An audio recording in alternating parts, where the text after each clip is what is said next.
How are you guys doing today? Wonderful, wonderful, wonderful. I just want to start by saying that I was actually initially very nervous to be here today, but now that I'm actually here and I get to see your faces, I'm actually very excited to talk to you and share some knowledge with you. Also, I want to thanks to Mr. Jenkins for just allowing to be here and talk to you guys and being able to have any type of influence over his students. So, to me, that means a lot, and so I just want to thank Mr. Jenkins. Okay. The chances are you don't know who I am. Well, you kind of do because I said my name before we started, but my name is Jabril Muhammad. I am an alumni of Tennessee State University. I'm also an alumni of the Aristocrata bands. Um, I graduated from Tennessee State in spring of 22. And after that, I went to Howard University to get my master's in classical trumpet performance. I graduated from there in spring of 24. And now here I am. Okay. So the thing I wanted to talk about today was the health and longevity of being a trumpet player, how to maintain health and longevity as a trumpet player. Um, this information can be consumed by anyone really, but I have a vested interest in wanting to speak to HBCU students because I believe we have somewhat of a similar career track, at least the beginning of it, right? So I know what you guys are going through. I know some of the problems we're having. I know some of the issues we're having. And so I just wanted to come here and see if I can give you some type of clarity and some type of information that maybe you don't even understand that you need yet, but I want to see if I can help you out. Okay. With that being said, hold all your questions to the end. Of course, I'm willing to answer questions even after the whole thing is said and done. And also I'm willing to, maybe if you want to add me on social media and a question pops up into your head later on, of course, I'd be willing to answer that question as well. Okay. Our first topic that I want to get into is the idea of curating your playing style for yourself, right? Curating your playing for yourself. And I believe this is important to because everyone is different. The protrusion of our jaw is different. Teeth that sit in our mouth are different. The way how tight the tendons in our face are being pulled is different. Everything about you is different from the next person, which means that the way you play, it's going to sound, it's going to look, and it's going to feel different from the people next to you, and that's okay. I feel like a lot of times when we are institutionalized like this, what happens is we get bogged down on a pathway to a certain sound or a certain style of playing, and that can really hinder us because I believe we all have a unique path that might be similar to someone else's, but we have a unique path that we need to follow, and I believe once we start following that path, our playing starts to get exponentially better. Okay, with that being said, we're going to talk about 3 topics within this topic. So I guess subtopics that are going to help you get into the mindset of curating for yourself. And the first one we're going to talk about is embouchure. Now, with embouchure, it's something that we all deal with, right? It is something that you're not going to really ever get away from, right? Like fix your embouchure problems, but you're going to constantly have to be checking the embouchure health, making sure things are still working properly. Okay. So when it comes to embouchure literature, there's this guy I like. His name is Donald S. Reinhardt. He coined the pivot system. Well, he invented the pivot system. He invented the pivot system. And within the pivot system, he has categorized multiple different embouchure types based off of things like I talked earlier, jaw protrusion, the way your teeth sit in your mouth, how much of the mouthpiece is on your lips, things like that, right? So I'm going to use that system to help you guys understand what I mean by curating your playing for yourself.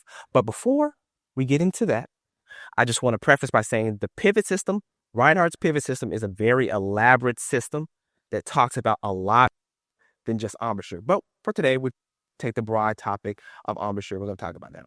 Okay, so you have 2 categories of embouchure broadly that he breaks them down into. The first category is when you're playing with more upper lip in the mouthpiece. So you have somewhat of maybe like a 70-30 split, more upper lip in the mouthpiece. And these people are characterized by having more comfortability with bigger mouthpieces. So maybe something like a 1.5C, maybe something like a 3C. They are characterized by having a better tone, a better sound, or easier time creating a better sound. They're characterized by having more endurance, an easier time with endurance, right? And our second category are people who play with majority of bottom lip in the mouthpiece. They still have that vibrating apparatus in the mouthpiece, which we have to, right, to play the trumpet. But the majority of that bottom mouthpiece is what's inside the mouthpiece. And these people are characterized by an easier time in the upper register.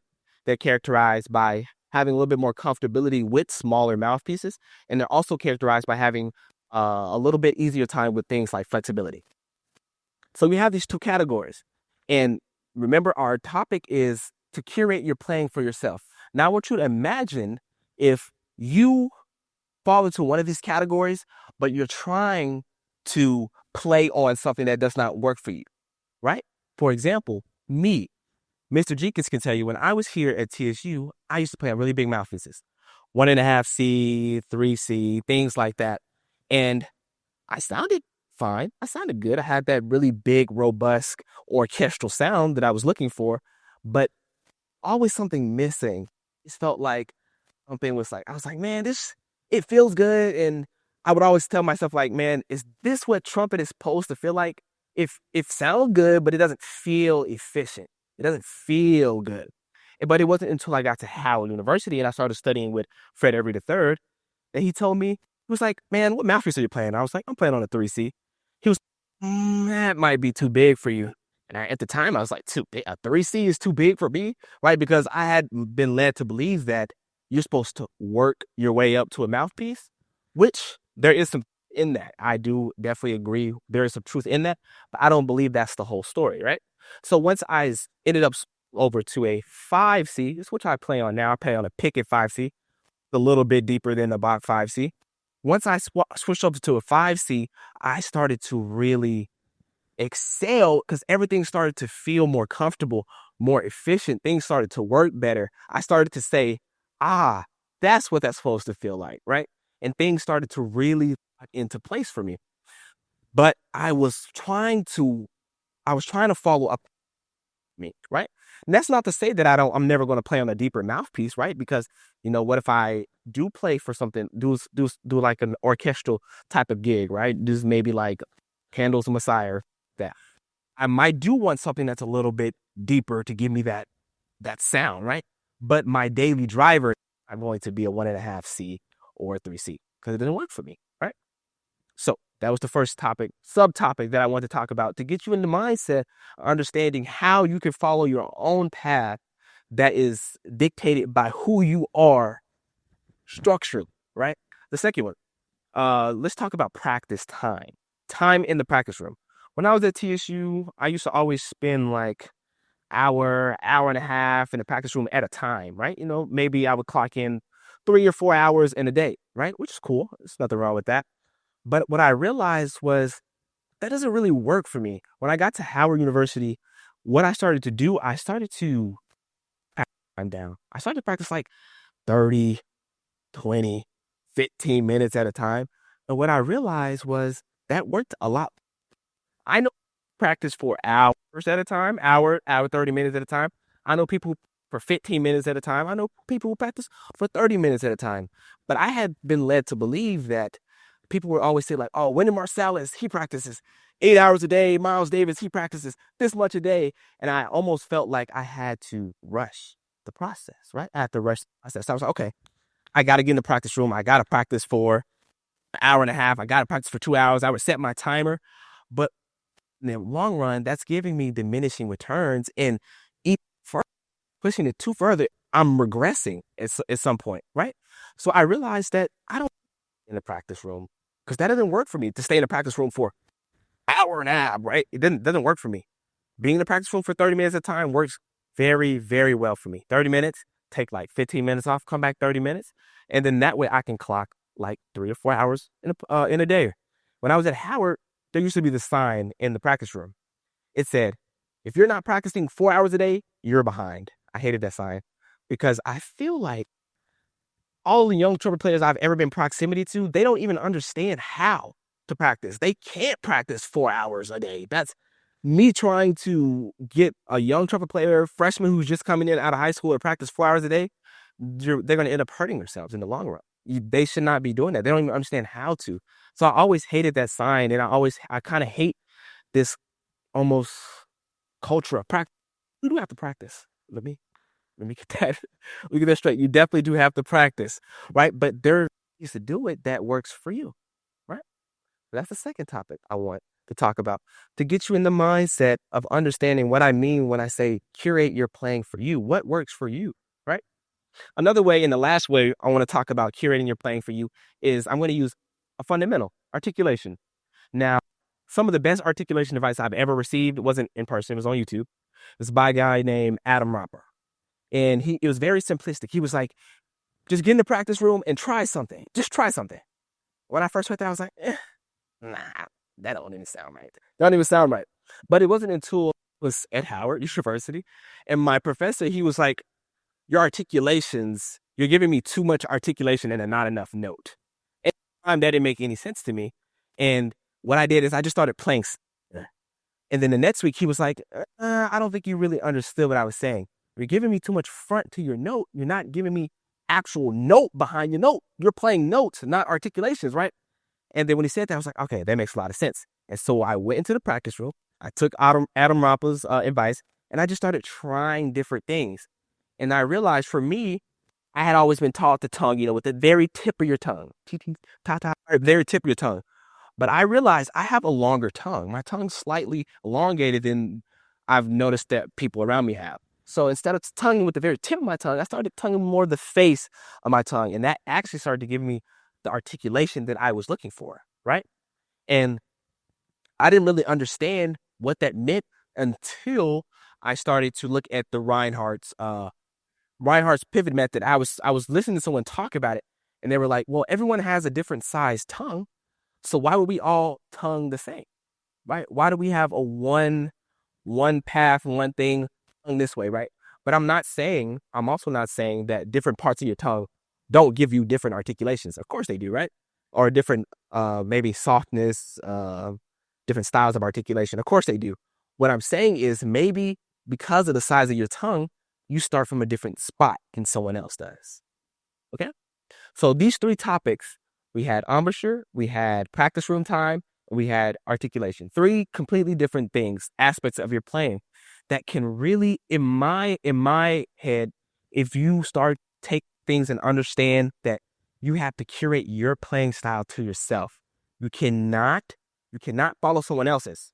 You can't look at Wynton Marsalis and say, but well, Wynton Marsalis, he has a perfect 50-50 embouchure. No, that's not you. You're not Wynton Marsalis. It's not going to work out like that. You are you. So you need to do what works for you. And that's not just those three things. There's a lot of things like that. But there are also universal truths about the instrument, right? There are things that don't really shift that much from person to person, of course, right? Okay. Cool. First topic out of the way. Second topic I want to talk about is one of the biggest issues I see with young, just me, girl, but definitely with the young trumpet players, because that's who I spend most of my time around. It's what's happening in the practice room, right? A question that I get a lot, and I hate this question so much. Someone will ask me, hey, Jabril, let's take lip slurs, for example. What lip slur exercise can I do to make my lip slurs sound better? And I always look at them and I'm like, well, I don't like that question because it's almost like you think the exercise is what's going to fix your lip slurs. That's not true. It's the mechanics behind the lip slurs. It doesn't really matter what you're playing. For me, that's my ideology. It doesn't matter what lip slur exercise you're playing. It matters what you're doing mechanically to achieve the lip slur.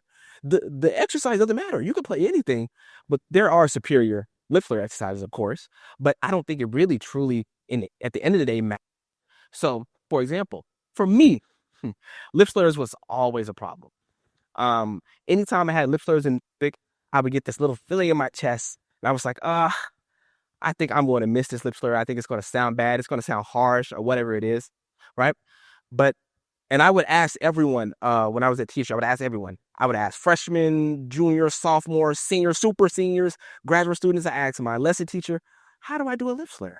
Because my lip slurs aren't efficient. They don't sound good. They're not good. How do I do a lip slur? And respectfully, nobody gave me the answer that I was looking for. Not to say that they couldn't achieve a lip slur. They just didn't give me the answer that helped me. And I didn't realize until I got to Howard that unless you understand exactly what you are doing, it's pointless. If you sit down in a practice room and you practice for 30 minutes straight, lip slurs, You're not going to get that much better at lip slur. You might get a little bit better, but you're not going to get that much better unless you understand the mechanics of the lip slur. For example, let me explain to you exactly how I overcame my problem of lip slurs. It's a 4-step process for me. And this is exactly what I think about every time I play a lip slur, every time I practice a lip slur. It's a 4-step process. The first step is very simple. Air. Air. You need air to play the instrument, right? Let's take, for example, C to E.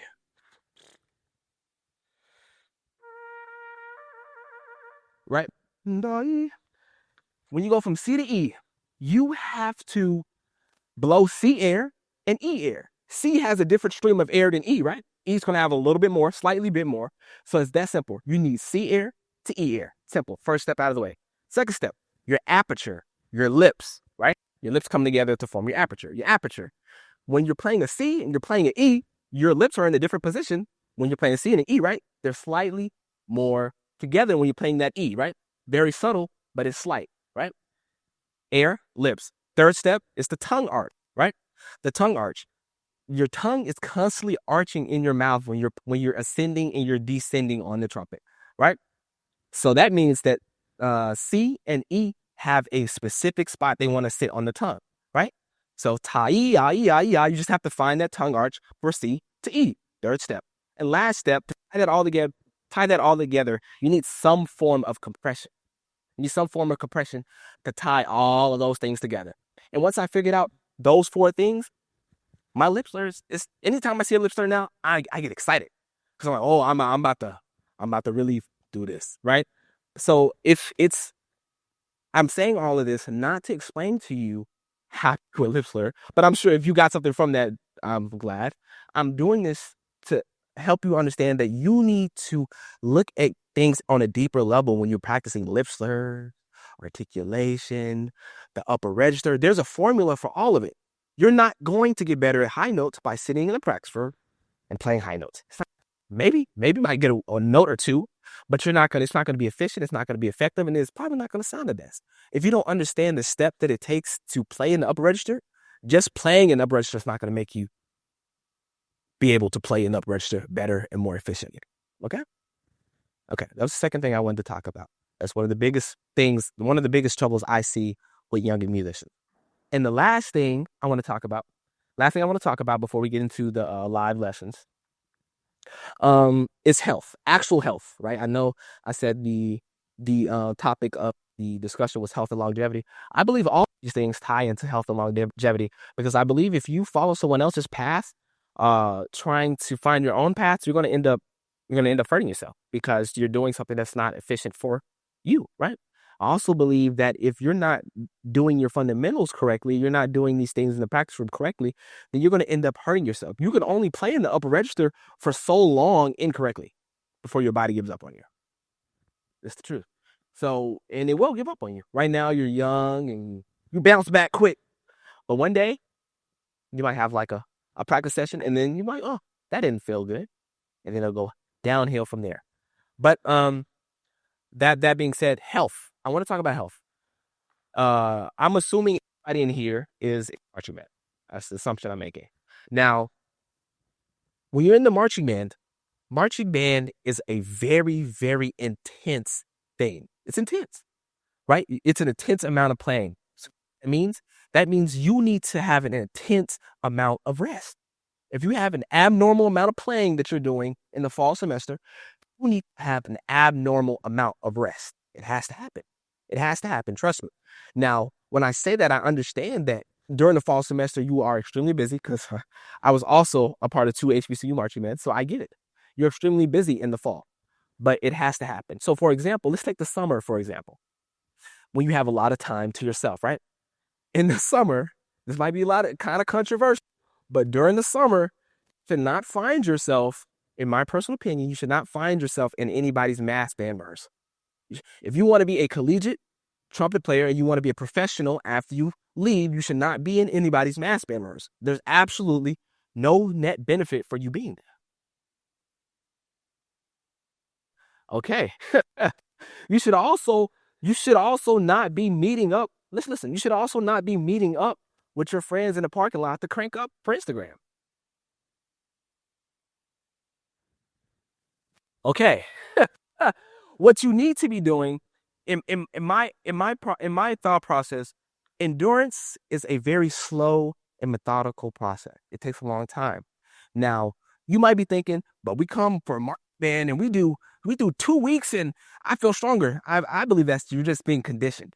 You're being conditioned for what you're about to do in the fall. It's not true endurance. Just think about working out. You work out and you work out for 2 weeks and you look in the mirror. Do you look like Ronnie Coleman? No, you don't, right? You probably look exactly how you looked 2 weeks prior, but just the blood is probably flowing through your muscles, so you might look a little bit bigger, right? I believe it's a similar thing. The muscles in the face, right? Endurance is built over years of good habits, right? So you need to understand that you need to understand that I'll just say it like this.